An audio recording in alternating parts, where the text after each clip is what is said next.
So it's 2014 and now it's the year for new phones, new wearables, new technologies and so on. But this year there has been new announcements from HTC and Samsung so far. But today I want to focus on Samsung. Samsung just released a new phone called Samsung Galaxy S5. Their new wearable called Samsung Galaxy Fit, Neo, the Watch 2 and so on. I went to the nearest store to check out what Samsung S5 looks like and those devices, and my first impression was it looks the same from the outside, but definitely a different feel when you hold it in the hand. You look at the display, it's vibrant, it's beautiful display, especially with the new user interface, and but after some time, probably not after a couple of minutes, but after probably a few seconds, it starts to wear off and familiarity kicks in, and you suddenly realize there's nothing actually new about it. Of course, there is the heartbeat or heart rate monitor on the phone, and it's the wearables are using a really new OS. I believe it's Tizen. It looks great, it feels great, but when you talk about the phone, familiarity kicks in. When you talk about wearables, frustration kicks in. This is really true. Don't take my word for it. You can go to the nearest store, whether it's AT&T or any mobile operator that you are under in your respective countries, and you'll soon realize that it's nothing great about them. If you look at the latest reviews by Pocket Now, The Verge, or any other Engadget for that matter, you'll soon realize that everyone says the same thing, that it feels great, but it's not great at all. I think Samsung may have failed big time this year. This is just my personal opinion, because they went for the iterative update this year.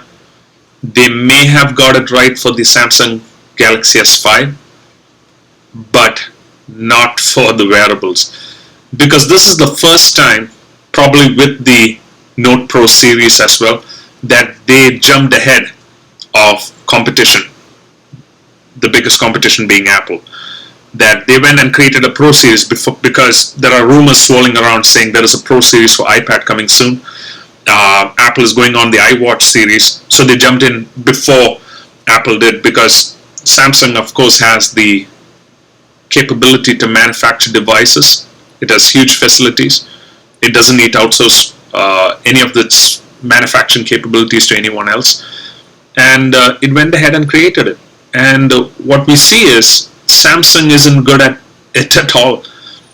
It's good at watching the market and then responding to it with an update. It's not good at creating new grounds, and that is clearly seen with its wearable program. And I was just watching the update from The Verge, and you could see the frustration with the Samsung Galaxy Wear Fit, where the heart rate monitor goes completely wrong. The display, you can't read it. You have infinite scrolling of sorts, and even most of the items or the features which is touted as revolutionary were gimmicky in a way, which Samsung has been accused for quite some time. I don't know about you.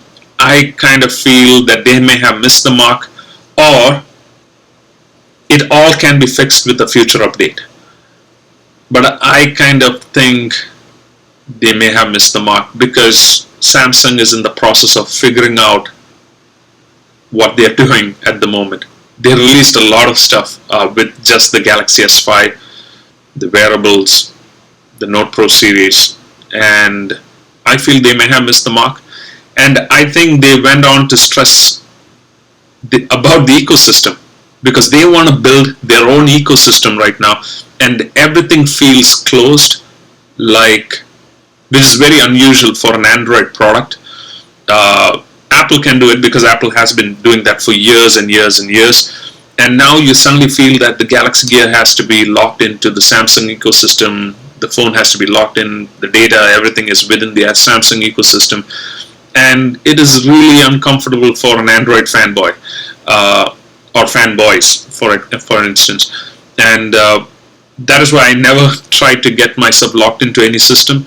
Try to get my email in Outlook, for instance. My cloud would be in Dropbox, and something that keeps me in motion, rather than keeping me locked down to a particular brand or system. So this is what I feel Samsung might have done. They tried to get people locked down to their own ecosystem.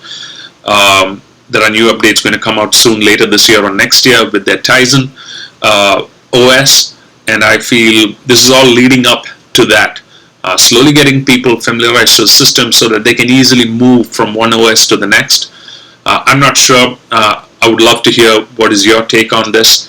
Has Samsung missed the mark, or is Samsung gearing up to something even bigger? Let me know in the comment section below. I would love to hear from you guys. Take care. Have a great day.